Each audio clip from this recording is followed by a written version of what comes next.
Going into the 2024 season, Tyreek Hill was voted the #1 player in the NFL by his peers. Tua throws, caught, it's a touchdown, Tyreek hauls it in. He was the first wide receiver in the history of that list to ever hold the top spot. But 18 months later, he's sitting at home unassigned with training camp just a month out and no team on the phone. So how does the most dangerous receiver on the planet end up here? The thing is, this isn't just a story about a blown out knee. This is about a series of choices over a decade long that turned an unfortunate injury into a probable career ender. And we're going to be walking through that entire process today.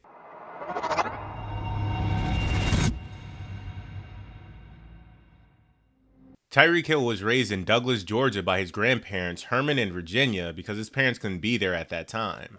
His grandmother reportedly couldn't keep up with him playing catch when he was only 3 years old, so his grandfather put him in youth football at 5 and became his first coach. Every kid in town wanted to play on their team, and the reason was obvious, because nobody could catch Tyreek.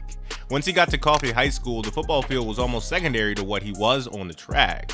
He won the Georgia 5A state title in both 100 meter and 200 meters, and his 200 meter time of 20.14 seconds missed the national high school record by only 1/100th of a second. He competed at the World Junior Championships and came home with the bronze medal in the 200 meters, running times that put him in the same conversation as actual Olympic sprinters. The kid was a genuinely rare physical specimen that only comes along once every few decades. But here's the part about the Tyreek Hill story that people skip when they talk about the speed. Despite the national attention and programs from Alabama to Florida State lining up to offer him scholarships, he couldn't meet the academic requirements for a D1 school. He ended up at Garden City Community College in Kansas, where he spent 2 years grinding to get his GPA to a level where D1 programs could actually talk to him. That detail matters because the pattern was already there from the start. He had elite talent and real obstacles, but someone was always stepping up to give him one more shot. Garden City did it, and then Oklahoma State followed suit by taking him in as a junior college transfer in 2014. He had 1,811 all-purpose yards in his only season with the Cowboys, which earned him Big 12 Offensive Newcomer of the Year and put him on track to be a legitimate NFL prospect. Then December 2014 happened. Hill was arrested in Stillwater, Oklahoma for domestic assault and battery by strangulation of his pregnant girlfriend. He was dismissed from Oklahoma State immediately, and after he pleaded guilty, he received 3 years of probation. For most programs, that's the end of the road, and every D1 school shut the door on him. West Alabama coach Brett Gillian initially said no too. He read the police report and declined, but then he started making calls to Hill's coaches at Garden City and mentors who knew him personally until he eventually changed his mind. Tyreek went to West Alabama and ran a 4.2940 at his pro day, which led the Kansas City Chiefs to taking him 165th overall in the 5th round of the 2016 draft. With the 165th pick in the 2016 NFL Draft, Kansas City Chiefs select Tyreek Hill, wide receiver, West Alabama. Andy Reid had rebuilt careers before, and the pick made sense inside that building. However, the plea guilty wasn't erased. It was just temporarily set aside because everyone in the NFL understood that the player was too fast to ignore.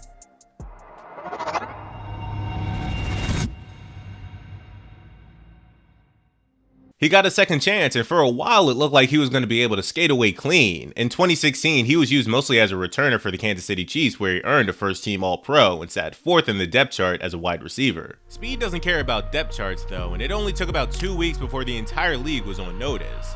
During week 2, Hill hit 22.7 miles per hour on a kick return against Denver, which was the fastest anyone had moved on an NFL field that entire season. Then in week 12, playing the same Broncos, he scored a rushing touchdown, a receiving touchdown, and a kick return touchdown in the same game. The last player to pull that off in a single game was Gale Sayers back in 1965, and Hill finished the year as a first-team All-Pro returner. That's a massive win for a 5th-round pick that nobody wanted to touch 4 months earlier. The 2017 season was when he started forcing the conversation about his future as a true wide receiver. He opened that year with 133 receiving yards against the Patriots and finished the season with 1,183 yards and 7 TDs. The team was still using him as a gadget weapon rather than a true number 1, but his role was clearly expanding. The Chiefs finished 10-6 before losing in the wildcard round, and they spent that entire offseason making a move that would change the trajectory of Hill's career and also the entire NFL. They finally handed the keys to Patrick Mahomes. What happened in 2018 is genuinely hard to describe if you didn't watch it in real time.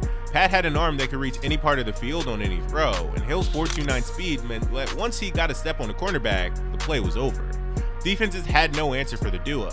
Teams started deploying 2 deep safeties on every single play just to account for Hill, which opened up everything underneath for Travis Kelce and made stopping the Chiefs' offense mathematically impossible. Kansas City is on the move at the 41. Mahomes will dial up a deep ball. Got it! Touchdown, Tyreek Hill!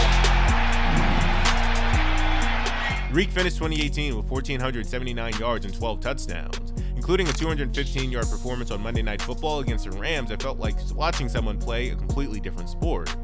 The 2019 season brought his first real physical setback when a shoulder injury in the opener cost him 4 games. He still came back to finish with 860 yards and 7 touchdowns, but more importantly, the Chiefs made a run in January that ended with the Super Bowl ring. Hill's 44-yard catch on 3rd and 15 in the fourth quarter of Super Bowl 54 with Kansas City down 10 was a specific play that cracked the 49ers open. The Chiefs scored 21 unanswered points after that catch and won their first championship in 50 years. Now here's where the story gets a little bit more complicated, because by the time the ring was on Hill's fingers, something else was already on his record. Beyond the 2014 guilty plea, a 2019 child abuse investigation had been reopened and then closed without charges after recording surfaces Hill telling his fiancée that she needed to be more terrified of him too. The NFL investigated the situation and chose not to suspend him, and most fans moved on because the football was just too good to look away from. But we're starting to see the Antonio Brown parallels here. Talent buys silence, but silence is not the same as the problem going away. It just means that the problem is a running tab, and eventually that bill comes due. Before that bill arrived though, Hill still had some of the best football of his life to play.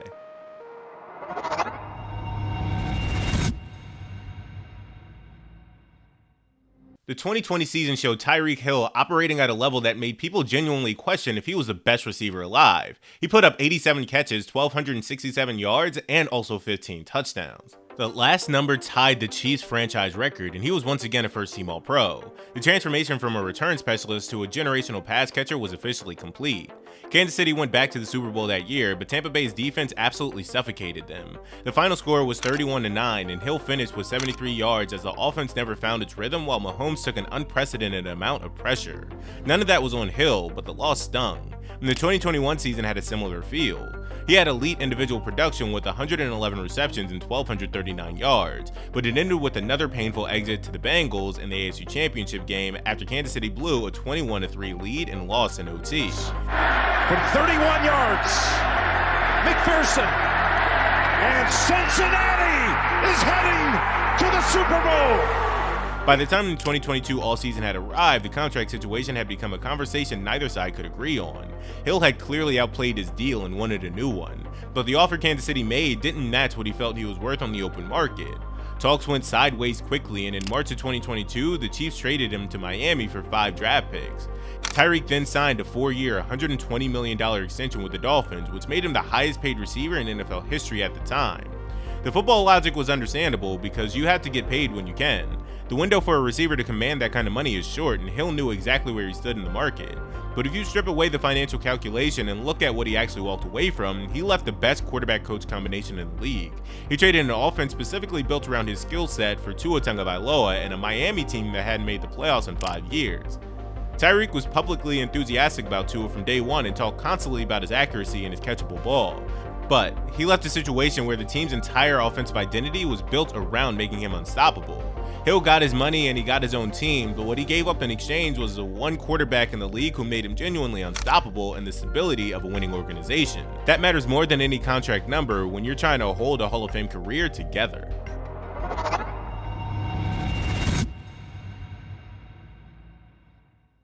So Tyreek lands in Miami, and for 2 seasons he made every doubter look like they didn't know what they were talking about when they criticized his trade. In 2022, he caught 119 balls for 1,710 yards and 7 touchdowns, which were career highs across the board at the time. He earned first-team All-Pro honors while the Dolphins made the playoffs for the first time in 5 years. People who claimed that the trade was a massive mistake suddenly got quiet because Hill was producing at a level that justified every cent of that $120 million contract. The thing is, the Tua and Hill combination turned out to be something totally different from what the experts expected. It wasn't just a deep shot festival, but a short to intermediate attack that turned the fastest man on the field into a nightmare after the catch. Once Tua put the ball in Hill's hands quickly, defenses simply couldn't rally to stop him, and the system worked brilliantly. Then 2023 happened, and we're looking at the best season of Tyreek Hill's career, full stop. He put up 119 catches again, along with 1,799 yards and 13 touchdowns, leading the NFL in those last 2 categories. He spent the year chasing Calvin Johnson's single-season record of 1,964 yards and came closer than anyone had ever before. By the time he was voted the #1 player in the league by his peers going into 2024, his football argument was airtight. The 2023 is also when the off-field timeline starts moving way too fast, and looking back now, those red flags are insane. In June of 2023, Hill is accused of assaulting a marina employee in Miami Beach after a dispute on a dock where his group was fishing illegally. The victim claimed Hill slapped him on the back of the head, but Hill's camp denied it, and the case was settled out of court before it could go any further. 8 days later, an Instagram model named Sophie Hall files a civil lawsuit claiming Tyreek broke her leg during a football drill at his mansion. The pattern is clear now, because you have two separate incidents just within 8 days apart that both ended without any NFL discipline. Production at that elite level buys an enormous amount of tolerance from the league office. The NFL looked away in 2019, and they did it again in 2023. Coming into the 2024 season, everything was set up for Hill to make another run at the record books and maybe push the Dolphins deep into January. Instead, the year started on a concrete median outside of Hard Rock Stadium. Tyreek was pulled over before the season opener, eventually handcuffed and face first on the ground by Miami-Dade officers, while a bystander video went viral within hours. The citations for careless driving and driving with no seatbelt were later dismissed when the officers didn't show up to court, but the footage was everywhere. The optics were a total mess regardless of the legal outcome. Then we get to the season itself, where he finishes with 81 catches for 959 yards and 6 TDs. It was his worst receiving year since he was a rookie, and the deep ball that made him terrifying had genuinely disappeared from the offense. At the end of the season finale, Hill actually removed himself from the game and told reporters he was out while talking about Miami in the past tense. Weeks later, he called it frustration and said he was committed to the team, and his agent backed him up, so everyone just moved on. But you have to watch that quote carefully. He told the media it was great playing there, but he had to do what was best for his career. And that sounds like a man who knows the situation is beyond gone.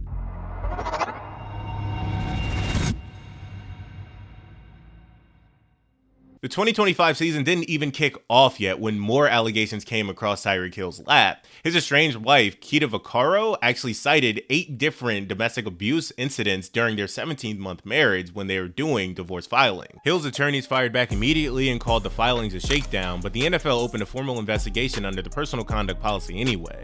This is where the context matters, because this was the 3rd time the NFL had investigated Tyreek Hill for domestic violence or child abuse.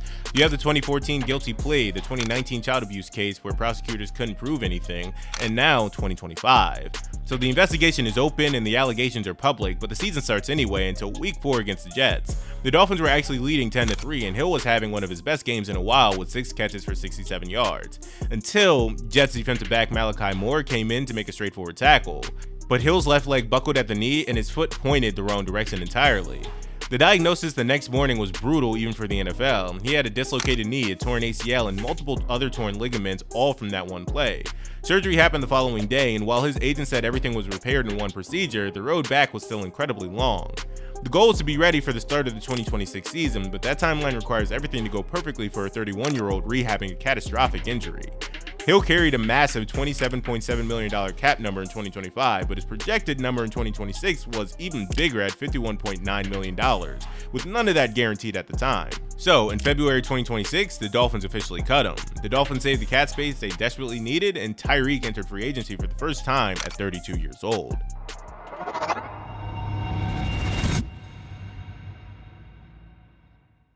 The Tyreek Hill to Antonio Brown transition was now complete. Pittsburgh absorbed AB's drama for years, and then Oakland tried to do the same for 5 minutes before cutting him before he even played a regular season game. New England signed him mid-season only to cut him 11 days later when more allegations surfaced, and then the Bucs got him, which turned out to be the last time a serious contender took a real shot on him. The moment his production became a question mark instead of a certainty, every front office in the league flipped their risk calculation overnight. Tyreek Hill's on the exact same road right now. On paper, Hill has a real Hall of Fame case with over 11,000 receiving yards and 83 touchdowns to his name. He has 8 Pro Bowls and 5 first-team All-Pros along with the Super Bowl ring, and those are the kind of numbers that usually belong in Canton. The voters will eventually have to reckon with those stats, but they don't just weigh career totals when they make their decisions. They look at how a career ended. This is not one ending cleanly at all. Calvin Johnson walked away at 30 while he was still healthy and on his own terms, and even Terrell Owens played until he was 37 with over 15,000 yards. Hill's career arc looks like it's closing in at 32 with a blown out knee and an open NFL investigation that has left no team willing to commit to him. Where does this actually end? The version that Patrick Mahomes made him look borderline unguardable almost certainly isn't coming back to the field. His horrifying pattern was never hidden over the last decade, starting with 2014, then 2019, and 2023. The 2024 police stop and the 2025 allegations were just the latest chapters that teams absorbed because the football production covered the cost. The moment the football couldn't cover the bill anymore, a decade of an unpaid tab came due all at once, and there was no way left to pay it.